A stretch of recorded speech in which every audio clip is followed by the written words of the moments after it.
하나님의 말씀 같이 보겠습니다. 요한계시록 3장 14절에서 22절의 말씀을 같이 교독합니다. 제가 갖고 있는 성경은 신약성경 402면에 나와 있습니다. 요한계시록 3장 14절에서 22절의 말씀을 교독합니다. 라오디게아 교회의 사자에게 편지하라. 아멘이시오, 충성되고 참된 증인이시오, 하나님의 창조의 근본이시니가 이르시되, 내가 내 힘을 아니 내가 스스로 아니하고 그렇지도 아니하다. 내가 하든지 어떤지 해보려니와. 내가 이같이 미지근하여 뜨겁지도 아니하고 차지도 아니하니 내 입에서 너를 토하여 버리리라. 내가 말하기를 나는 자다. 부유하여 부족한 것이 없다나 내 공부한 것과 가난한 것과 가난한 것과 눈먼 것과 별것없는 것을 알지 못하느니라. 내가 너를 권하노니 내게서 불로 연단한 금을 사서 부요하게 하고 흰옷을 사서 입어 벌거벗은 수치를 보이지 않게 하고 안약을 사서 눈에 발라 보게 하라. 오늘은 내가 사랑하는 자를 충성하여 지혜하노니 그러므로 내가 열심을 해라. 깨게 하라. 볼지어다 내가 문 밖에 서서 두드리노니 누구든지 내 음성을 듣고 문을 열면 내가 그에게로 들어가 그와 더불어 먹고 그는 나와 더불어 먹으리라. 이는 그에게는 내가 내 보좌에 함께 하게 하시기를 내가 이기고 아버지 보좌에 함께하는 것과 같이 하리라.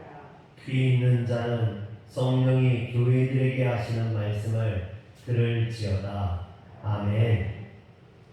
할렐루야. 요한계시록은 사도 요한이 밤모섬에서 받은 주님의 말씀과 계시를 기록한 성경입니다. 창세기가 성경을 시작하는 책으로 창조와 역사의 시작을 보여준다면 요한계시록은 성경을 마감하는 책으로서 세상과 역사의 종말과 심판을 보여줍니다. 그 중에서 요한계시록 2장과 3장에는 주님께서 소아시아 7교회에게 주신 말씀이 기록되어 있습니다. 그런데 성경에서 나오는 7이라는 숫자는 완전수를 의미합니다. 그러므로 소아시아의 7교회에게 주신 말씀은 단지 소아시아에 있는 7교회에게만 주신 말씀이 아니라 오늘날 모든 교회들에게 주신 말씀이라고 볼 수 있습니다. 그러므로 7교회에 주신 말씀은 이 세상 모든 교회들에게 주시는 말씀이기 때문에 오늘 우리도 그 말씀을 들어야 될 줄 믿으시길 바랍니다. 오늘 말씀 22절에 보면 귀 있는 자는 성령이 교회들에게 하시는 말씀을 들을지어다 했습니다. 오늘 이 시간 귀 있는 자는 들으시고 하나님의 은혜로 충만케 되기를 주의 이름으로 축원합니다. 오늘은 그 중에서 마지막 7번째로 소개되고 있는 라오디게아 교회에게 주신 주님의 말씀을 가지고 함께 은혜를 나누고자 합니다. 라오디게아 교회는 성서시대 부르기아로 불리던 지역의 수도였으며 미쿠스강 계곡을 따라 골로새와 히에라볼리라는 도시와 함께 삼각형을 이룬 그런 도시였습니다. 본래 셀루쿠스 왕조 안티오코스 2세의 아내 이름이 라오디게아입니다. 즉 이 라오디게아라는 왕비의 이름을 따서 라오디게아라고 도시의 이름을 지었던 것이죠. 라오디게아는 에베소로부터 동방으로 통하는 무역의 요충지였으며 흑양모를 짠 화려한 의복들을 갈아 불을 축적하였고 또 금융업이 발달해서 이 금융업을 통해서 막대한 이윤을 남겨서 이 라오디게아는 아주 부유한 그런 도시였습니다. 이런 부유한 도시에 있는 라오디게아 교회는 바울을 통해 복음이 전파되기 이전에 이미 교회가 세워져 있었는데 어떤 경로로 복음이 들어오고 누구에 의해 교회가 세워졌는지에 대해서는 알 수 없습니다. 라오디게아 성도들은 이 라오디게아가 자유무역과 이런 부의 축적을 통해서 풍족한 도시이다 보니까 그만큼 사람들도 자유스럽고 자유분방할 뿐만 아니라 경제적으로도 풍요해서 어려움이 없이 어떤 핍박이나 환란이 없이 신앙생활할 수 있는 아주 신앙생활을 하기에 좋은 그런 여건을 가지고 있었습니다.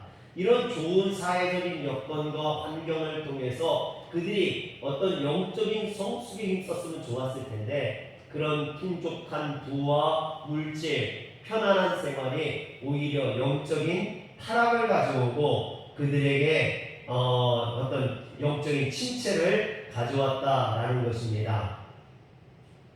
그래서 그들은 저급한 신앙은 소아시아 일곱 교회 중 주님으로부터 칭찬받은 것이 없이 가장 많은 책망을 받는 그런 교회로 기록되어져 있습니다. 여러분, 그래서 라오디아 교회는 타락한 교회의 모형이라고 볼 수 있어요. 여러분, 풍요 속에 빈곤이라는 말을 아십니까? 프랑스 사회학자 장 지글러 교수는 왜 세계의 절반은 굶주리는가 라는 책에서 오늘날 전 세계적으로 120억 명이 먹을 수 있는 식량이 생산된다고 그럽니다. 그럼에도 불구하고 5초마다 한 명의 어린이가 굶주림으로 죽어가고 매일 기하로 5만 7천 명이 사망하며 세계 71억 인구 중에서 8억 4천 200만 명이 기아 상태에 있다라고 보고를 합니다. 세계에서 가장 잘 사는 나라 하면 미국이겠죠. 미국은 어떤 선진국일 뿐만 아니라 초강대국 아닙니까? 미국에서 한 해에 쓰레기로 버려지는 음식이 무려 4,360만 톤이라고 합니다. 8톤 트럭으로 545만 대 분량이라고 해요. 그러니까 어마어마한 양의 음식이 쓰레기로 버려진다는 거죠. 그런데 아이러니한 것은 이런 미국에서 약 410만 가구 1,100만 명이 경제적인 어려움으로 끼니를 굶고 있다는 겁니다. 이 숫자는요, 여러분 북한의 숫자가 아니에요. 무슨 에티오피아나 난민들의 숫자가 아닙니다. 그 잘 사는 나라 미국에서 이렇게 굶는 인구가 많다는 거죠. 그것도 하루에 한 끼가 아니라 세 끼 중에서 한 끼도 겨우 해결하지 못하는 인구가 무려 200만 명이라는 거예요. 이처럼 어마어마한 숫자가 그 잘 사는 나라 미국에서 굶고 있다라는 거죠. 여러분, 실로 풍요 속의 빈곤 아닙니까? 그런데 요한계시록에서 소개되고 있는 소아시아 일곱 교회 중 그것도 제일 마지막에 소개되고 있는 이 라오디게아 교회가 이런 풍요 속에 빈곤을 느끼고 있다라는 겁니다. 그래서 이런 라오디게아 교회의 모습은 서머나 교회와 너무나 비교가 됩니다. 서머나 교회를 향해서 주님은 뭐라 하셨냐면 계시록 2장 9절에 보니까 내가 내 환난과 궁핍을 알거니와 실상은 네가 부유한 자니라 하겠습니다. 이 서머나 교회는요, 약한 교회예요. 연약한 교회입니다. 작은 교회입니다. 거기다가 핍박과 환난이 많았던 신앙의 고난이 찾아왔던 그런 교회입니다. 그럼에도 불구하고 그들은 하나님 앞에 칭찬을 받는 그런 믿음을 가지고 있었고 그런 어려움 가운데서도 주님 앞에 쓰임받는 교회였습니다. 그러나 라오디아 교회는 어떻습니까? 17절 말씀해 보니까 네가 말하기를 나는 부자라 부유하여 부족한 것이 없다 하나 내 곤고한 것과 가련한 것과 가난한 것과 눈먼 것과 벌거벗은 것을 알지 못하는도다 말씀하셨습니다. 이처럼 라오디아 교회는 부유한 교회예요. 넉넉한 교회예요. 그럼에도 불구하고 그들의 실상은 어떻습니까? 그들은 가난하고 눈멀고 벌거벗은 교회였다라는 것입니다. 이처럼 서머나 교회가 가난한 것 같으나 부유한 교회였다면 라오디아 교회는 부유한 것 같으나 가난한 교회, 벌거벗고 또 눈먼 그런 교회였다는 거죠. 이런 교회에게 주님이 지금 말씀하시는 겁니다. 그런데 14절에 보면 이런 라오디아 교회를 향해서 말씀하시는 주님의 모습이 아멘이시오, 충성되고 참된 증인이시오, 하나님의 창조의 근본이시니가 이르시되 그랬습니다. 여기서 아멘이라는 말은 여러분들이 너무나 잘 아시죠? 아멘이라는 말은 진실로 그렇습니다, 이런 뜻을 가지고 있습니다. 한번 따라합시다. 아멘. 아멘. 아멘. 아멘. 진실로 그렇습니다. 진실로 그렇습니다. 진실로 그렇습니다. 진실로 그렇습니다. 여러분, 우리가 이제 찬양을 하거나 또는 말씀을 듣거나 기도할 때 아멘 아멘 하잖아요. 진실로 그렇다는 거예요. 그 하나님의 말씀이 그대로 나에게 이루어지기를 소망한다는 뜻이죠. 그래서 아멘이시오, 충성되고 참된 증인이라는 말은 주님의 진실하심과 신실성을 나타내는 말입니다. 이사야 선지자는 아멘의 하나님, 진리의 하나님이라고 그래서 표현을 합니다. 상대적으로 신실하지 못했던 이 라오디아 교회에게 이런 신실하신 하나님이 말씀하신다라는 것은 그들에게 큰 도전이 되었을 겁니다. 그런데 그런 주님께서 자신을 창조의 근본이시니 라고 표현을 합니다. 이는 예수님께서 하나님과 더불어 모든 만물을 창조하신 분이라는 말입니다. 라오디아 교회는 다른 도시에 비해서 훨씬 부유했습니다. 그래서 그들은 하나님을 의지하기보다 자기의 부를 더 의지했습니다. 이런 라오디아 교회에게 주님께서는 나는 천지를 창조하신 그 하나님을 통해서 그들에게 말하고 있음을, 그 말씀이 창조주 하나님으로부터 비롯된 것임을 강조함으로써 그들이 물질을 의지하는 그 배금주의에 빠지는 어리석음을 경고하고 있는 겁니다. 만일 교회가 주님의 음성을 듣고 응답하기만 하면 창조주이신 하나님께서 그들을 새롭게 하시겠다라는 것이죠. 여러분, 만든 사람이 고칠 수 있지 않겠습니까? 만든 사람만이 그걸 고칠 수 있겠죠. 그러므로 우리를 만드신 그 창조주 하나님께서 우리를 새롭게 고쳐주시겠다라고 말씀하시는 겁니다.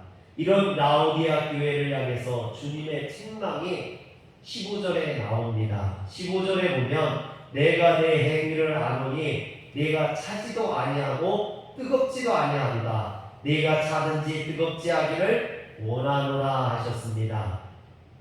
라오디아 교회는 사대 교회와 더불어서 주님의 칭찬을 얻고 책망만 받은 교회입니다. 그런데 사대 교회는요, 남은 자들을 주님께서 이야기하시거든요. 그런데 이 라오디아 교회는 남은 자도 이야기도 없습니다. 그냥 책망만 나와요. 그 책망도 가장 큰 책망, 많은 책망을 받고 있습니다. 라오디아 교회가 받은 책망은 그런데 다른 교회들이 받은 책망과 조금 다릅니다.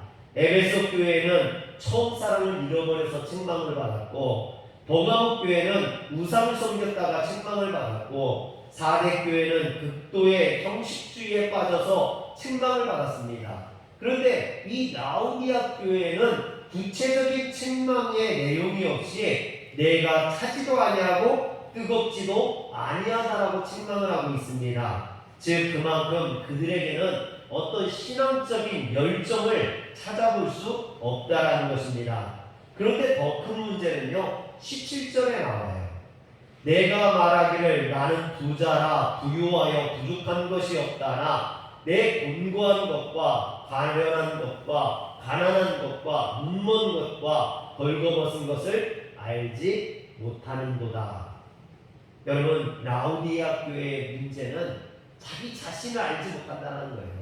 지금 자신의 상태가 어떠한지를 깨닫지 못하고 있다는 것이죠. 이처럼 라오디아 교회가 받은 책망은 두 가지로 요약할 수 있습니다.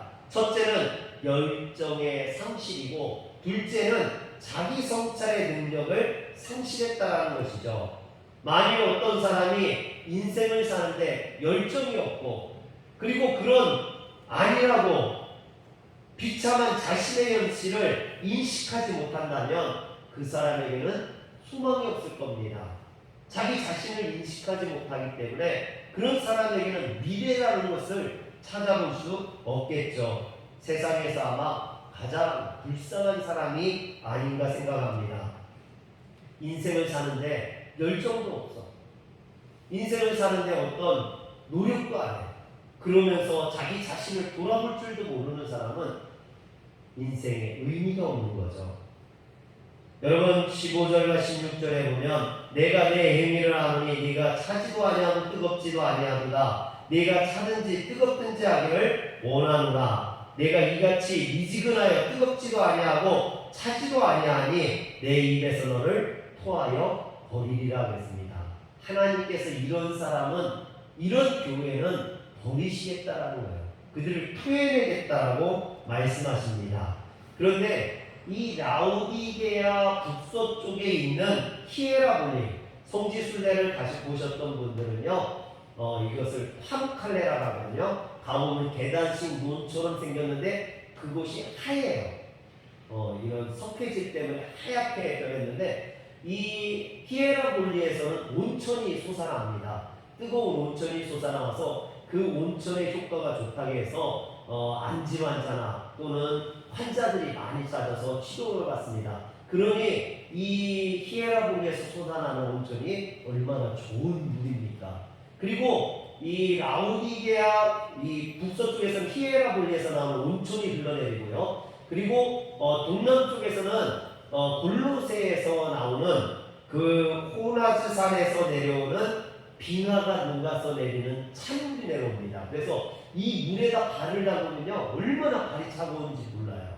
그래서 이 차가운 물은 갈급한 사람들에게 생수로 그래서 많이 판매가 되고 있습니다. 즉 한쪽에서는 뜨거운 온천수가 흘러서 라우디아게로 내려오고 한쪽에서는 빙하에서 녹은 그런 시원한 생수의 물이 흘러나옵니다. 그런데 이상한 것은요, 이 라오디게아에서 히에라볼리에서 온 온천수와 그리고 골로새에서 내려오는 이런 시원한 빙하의 물이 만나는데 그러면 그 물이 정말 좋아야 되는 거 아닙니까? 근데 그 물이요 차지도 뜨겁지도 않은 미지근한 물이 되고 또 그 물에 이상한 냄새가 나고 물에 이상한 것들이 섞여서 정말 사람들이 먹을 수 없는, 그래서 이 라오디게아의 물들은요 먹을 수 없는 물이라는 거예요.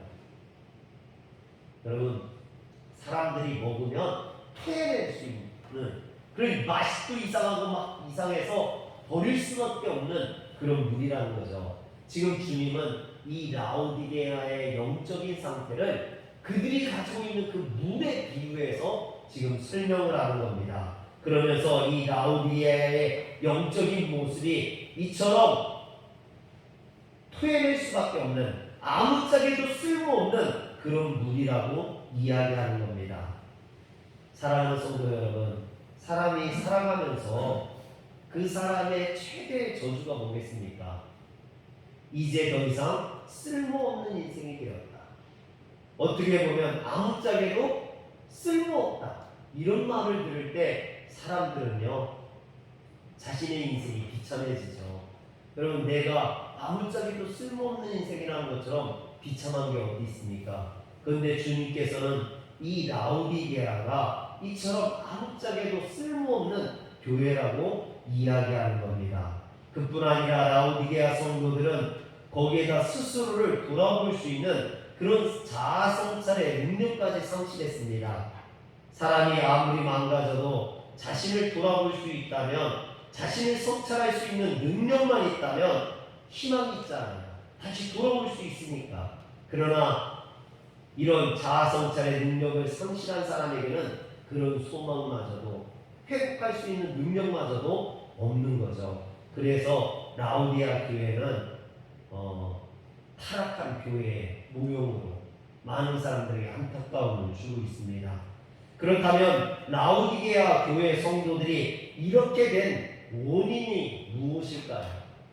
도대체 무엇이 원인일까요? 단순히 부유하기 때문에, 넉넉하기 때문에 그게 문제입니까?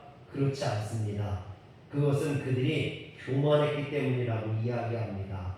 그들을 둘러싼 외적인 풍요가 자신을 살찌우는 눈을 가려버렸던 것이죠. 자신이 잘못되고 있는 것을 깨닫지 못했기 때문입니다. 사랑하는 성도 여러분, 우리가요 풍요로워지고 넉넉하고 또 연륜이 쌓이고 그러면은 둘 중에 하나가 된다고 그래요. 어른이 되든가 꼰대가 되든가. 여러분 그래요. 정말 어른이 되어서 다른 사람들에게 선한 영향력을 행사하고 좋은 돈을 보여줄 수 있는 어른이 있는가 하면 다른 사람들을 강압하고 억압하고 갑질이나 행하는 그런 꼰대가 될 수 있다는 거죠. 제가 지난주에 수양회를 가서 저 대신에 우리 장로님이 운행을 해주셨는데 저희 사약 친구가 저희 집에서 지내거든요. 근데 사약 친구가 같이 탔다가 저한테 그런 얘기를 해요. 목사님, 그 대신 운전해 주신 분 누구예요? 그분 멋있어요. 그래요. 우리 장로님 보고 멋있다라는 어른 같다라는 어른. 자기가 느끼기에 어른 같은 모습이었대요. 그래서 정말 좋으신 분이야. 제가 그랬는데 여러분 남들이 볼 때 어린 사람들이 볼 때 어른이 될 수 있기를 주의 이름으로 축원합니다. 다른 사람 볼 때 그런 품위가 있는 그런데 그렇지 못하는 것은 무엇일까요? 자기 자신을 돌보지 못하기 때문이라는 거죠. 그들을 둘러싼 외적인 풍요가 자신을 살피는 눈을 가려버렸고 그래서 그들은 타락하고 죄악에 빠졌던 겁니다. 그래서 17절에 보면 네가 말하기를 나는 부자라 부유하여 부족한 것이 없다 하나 내 공고한 것과 가련한 것과 가난한 것과 눈먼 것과 벌거벗은 것을 알지 못하는도다 그랬습니다. 여러분 아이러니 아닙니까? 부유한 것이 그들을 가난하게 하고 부유한 것이 그들을 눈멀게 하고 부유한 것이 그들을 벌거벗게 했다는 것이죠. 사랑하는 성도 여러분, 넉넉함의 풍족함이 오히려 그들에게 독이 되었다는 것입니다. 가끔 그래요. 자녀들에게도 해달라는 걸 모두 다 해주면 오히려 그 자녀가 잘못될 수 있죠. 오히려 조금 부족한 것이 오히려 조금 연약한 것이 오히려 도움이 될 때가 있습니다. 교회도 마찬가지예요. 교회도 핍박을 받고 환난을 당할 때는요. 교회가 더욱더 신앙으로 성장하고 믿음으로 부흥했던 것을 보게 됩니다.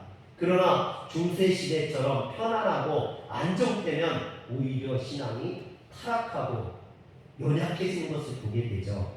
사랑하는 성도 여러분, 요즘 한국교회가 어렵다라고 이야기를 해요. 전도도 못하고 수련회나 이런 것도 아무것도 못하는 이런 시대. 이런 어려움이 오히려 우리의 신앙을 강하게 하고 우리 교회를 더욱더 튼튼하게 하는 줄 믿으시길 바랍니다. 단순히 어려움이 그렇게 하는 게 아니라 이 어려움을 이겨내기 위해서 우리가 그만큼 신앙으로 노력해야 될 줄 믿으시길 바랍니다. 그런데 이런 라오디아 교회를 향한 주님의 권면이 18절에 나옵니다. 내가 너를 권하노니 내게서 불로 연단한 금을 사서 부유하게 하고 흰옷을 사서 입어 벌거벗은 수치를 보이지 않게 하고 안약을 사서 은혜 발라 보게 하라 합니다. 여기서 주님은 은혜에 쌓아둔 그들의 금이 아닌 시련을 극복하는 믿음으로 부유해지라라고 이야기합니다. 이 지역의 유명한 그 화려한 양모로 옷을 입을 것이 아니라 복음으로 거룩함의 옷을 입으라라고 이야기합니다. 또 그들이 온천수를 개발해서 그것으로 안약을 팔아서 많은 이득을 남겼는데 그 안약으로 눈을 밝히는 것이 아니라 성령의 통찰력으로 자신의 영적인 실상을 볼 수 있어야 한다라고 말을 하죠. 사랑하는 성도 여러분, 이처럼 우리의 신앙을 새롭게 하고 나 자신을 바로 볼 수 있는 그런 능력을 기르시길 주의 이름으로 축원합니다. 그런데 주님의 권면은 여기에서 끝나지 않습니다. 19절에 보니까 물은 내가 사랑하는 자를 책망하여 징계하오니 그러므로 네가 열심을 내라 회개하라 했습니다. 이것은 한마디로 열심을 회복해야 된다라는 말입니다. 그렇다면 어떤 상태가 열심히 회복된 상태일까요? 저는 한마디로 주님이 다시 쓰실 수 있는 상태를 그런 상태로의 회복이라고 생각합니다. 여러분, 우리가 회복하기 위해서는 첫째가 회개죠. 회개를 통해서 회복되어집니다. 여러분, 회개라는 것은요, 단순히 입술의 고백이 아닙니다. 회개라는 것은 회복을 의미하죠. 본래의 정상적인 상태로 돌아가는 것, 하나님과의 바른 관계로 돌아가는 것이 바로 회개입니다. 본래 이 라오디게아나 히에라볼리 일대 지역은 온천수로 유명했습니다. 그래서 이 라오디게아도요, 히에라볼리로부터 수도관을 묻어서 그래서 이 온천수를 끌어왔어요. 그런데 이 라오디게아에서는 그 온천수를 쓸 수 없는 거예요. 그 온천수가 수도관을 통해서 라오디게아까지 오면서 그 물이 변질되고 이물질이 생겨서 석회질로 인해서 냄새가 나고 그래서 쓸 수 없는 물이 되는 거죠. 사랑하는 성도 여러분, 우리를 주님께서 구원하셨을 때는 정말로 거룩하게 의로운 흰옷을 입은 성도들로 우리를 구원해 주셨는데 우리가 세상 위에서 살아가면서 혹시 그 세상으로 인해서 변질되고 물들고 그래서 우리의 신앙의 냄새가 나고 썩어버리는 그런 성도들이 되어 있지는 않습니까? 오늘 우리의 순수함을 회복하시길 주의 이름으로 축원합니다. 시편 기자가 시편 139편 23절에서 24절에 보면 이렇게 기도합니다. 하나님이여 나를 살피사 내 마음을 아시며 나를 시험하사 내 뜻을 아옵소서. 내게 무슨 악한 행위가 있나 보시고 나를 영원한 길로 인도하소서. 여러분, 이 시인은요 139편에서 뭐라고 하냐면 악인들의 가증스러운 행위에 대해서 극도로 증오심을 나타내면서 그들에게 하나님의 공의로운 심판이 임하기를 간구했습니다. 그런데 이 시인의 심경에 변화가 생겨요. 그래서 이 139편 마지막 절인 23절과 24절에 가서는 이처럼 자기 자신을 살피면서 시험하셔서 자기 안에 무슨 악한 행위가 있는지 다시 보시고 그러한 길로 가지 않도록 인도해달라고 기도합니다. 사랑하는 성도 여러분, 우리가 불의를 미워하고 죄짓는 자를 심판하며 그들을 향해서 저주를 선포하는 것, 그런 것도 중요하지만 먼저 나 자신을 살펴 내 안에 그런 악은 없는지, 혹시 나도 그런 불의한 자들과 함께 섞여가고 있지는 않은지 나 자신을 살펴볼 수 있어야만 한다라는 것입니다. 그것이 보다 중요한 것이죠. 사랑하는 성도 여러분, 오늘 우리 자신을 살핍시다. 이 예배는 하나님의 말씀으로 나를 살피는 시간입니다. 나를 점검하고 내 안에 거짓된 것은 없는지, 내 안에 이 라오디아 교회와 같은 모습은 없는지 우리가 살펴보고 우리를 고쳐서 주님 앞에 바르게 세우는 것, 그것이 바로 신앙이요 믿음이요 우리의 예배인 줄 믿으시길 바랍니다. 그렇다면 우리가 이 라오디게아 교회를 통해서 배워야 될 교훈은 무엇일까요? 이 쓸모없이 되어버린, 그래서 교회에서 버림받는, 퇴져버리는 이 라오디게아 교회를 보면서 우리가 배워야 될 건강한 교회의 비전은 무엇이냐 이것입니다. 한마디로 그것은 우리 교회가 정녕 쓰임받기에 합당한 교회가 되어야 한다는 것입니다. 그러나 문제는 어떻게 이미 쓸모없이 된 우리가 다시 하나님 앞에 쓰임받는 자리로 회복할 수 있느냐 하는 것이죠. 여러분, 어떻게 하면 우리가 다시 쓰임받을 수 있을까요? 그 버림받았던 자리에서 다시 돌아와서 쓰임받는 자리로 다시 일어설 수 있을까요? 물론 첫째는 회개입니다. 그러나 단순히 회개만 한다고 되는 것은 아닙니다. 여러분, 회개했다면 주님과 다시 친밀한 교제의 자리로 나아갈 수 있어야 됩니다.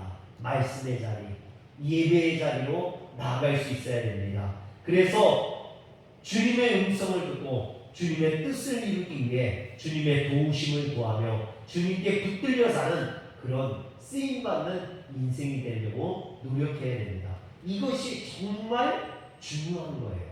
사랑하는 성도 여러분, 우리가 은혜 받기 위해 노력하는 것, 정말로 하나님 앞에 노력하는 그것이 얼마나 중요한지 모릅니다. 예배도 노력이에요. 주님 앞에 나오는 노력. 여러분들은 이미 그것을 실천하고 있는 줄 믿으시길 바랍니다. 결혼할 때 사랑하지 않고 결혼하는 사람들은 많지 않을 거예요. 사랑하니까 결혼하죠. 그런데 어느 순간 보면 그 뜨겁던 사랑이 식어져 있는 것을 보게 돼요. 왜 그렇습니까? 그 이유가 뭡니까? 그것은요, 부부가 살아가면서 어떤 노력을 하지 않았기 때문이라는 거죠. 애정을 관리하지 않았기 때문이라는 겁니다. 단순히 한 지붕 아래 산다고 애정이 쌓이는 건 아니라는 거죠. 부부가 살아가면서 그 애정을 잃어버리지 않기 위해서 노력해야 됩니다. 그래서 사랑한다고 자꾸 말해줄 수 있어야 되고, 애정을 표현할 수 있어야 되고, 서로 시간을 함께 할 수 있어야 되고, 같이 뭐 맛있는 걸 먹으러 가든지 여행을 가든지 이런 시간을 통해서 그 애정이 식어지지 않도록 관리하고 노력해야 된다는 것이죠. 사랑하는 성도 여러분, 신앙도 마찬가지입니다. 처음에 주님을 만날 때는 뜨거운 믿음이 생겨요. 뜨거운 사랑이 있어요. 열정이 있어요. 그런데 우리의 신앙이 점점 지나면서 그것이 냉랭해지고 습관화되고 형식적으로 변할 때가 많습니다. 제가 신앙생활을 처음 시작할 때는요, 그런 열정들이 있었거든요. 의자가 없이 마룻바닥에 무릎 꿇고 앉아서도요, 뜨겁게 기도하고, 정말로 집회 가면 에어컨이 어디 있습니까? 선풍기 큰 거 틀어놓고 시원하지도 않아요. 막 땀 냄새가 진동하면서도 그때 부딪히고 감기했거든요. 근데 요즘은 시원한 에어컨을 틀어놓고 너무 편안하다 보니까 졸고 계시잖아요. 네? 아이고 난 안 졸았어 그러시는 분 있는 것 같은데, 여러분 그렇지 않습니다. 너무 편안하니까, 너무 안락하니까. 그래도 우리 교회는 의자라도 좀 불편하죠.